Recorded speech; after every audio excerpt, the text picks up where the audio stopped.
ഒരു കടുവയുടെ അമളി. വയസ്സനായൊരു കടുവയുണ്ടായിരുന്നു. കണ്ണ് കണ്ടുകൂടാ. തപ്പി പോകുമ്പോൾ ഒരു കിണറ്റിൽ വീണു. അപ്പോഴൊരാൾ ആ കിണറ്റിൽ നിന്ന് വെള്ളമെടുക്കാൻ അതിലേ വന്നു. അയാളുടെ കയ്യിൽ ആട്ടിൻ തോലുകൊണ്ടുള്ള സഞ്ചി കണ്ട് കടുവ അയാളോട് പറഞ്ഞു, "ചങ്ങാതി, സഞ്ചി താഴേക്കിറക്കിയാൽ ഞാൻ അതിൽ കയറിയിരിക്കാം. പിന്നെ മുകളിലേക്ക് വലിച്ചാൽ എനിക്ക് രക്ഷപ്പെടാമായിരുന്നു." അയാളത് ചെയ്തു. പക്ഷെ പുറത്തു വന്നപ്പോൾ കടുവയുടെ ഭാവം മാറി. കടുവ പറഞ്ഞു, "നിന്നെ ഞാൻ വിഴുങ്ങിക്കളയാം, അതോ കടിച്ചു മുറിക്കണോ?" അയാൾ പറഞ്ഞു, "നിൽക്കണേ, ഇത് നീതിയാണോ? നമുക്ക് ഈ മാവിനോട് ചോദിക്കാം."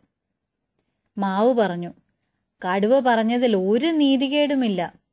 മാമ്പഴവും തണലും നൽകിയാലും മനുഷ്യർ എന്നെ വെട്ടിക്കളയുകയാണ് ചെയ്യുന്നത്.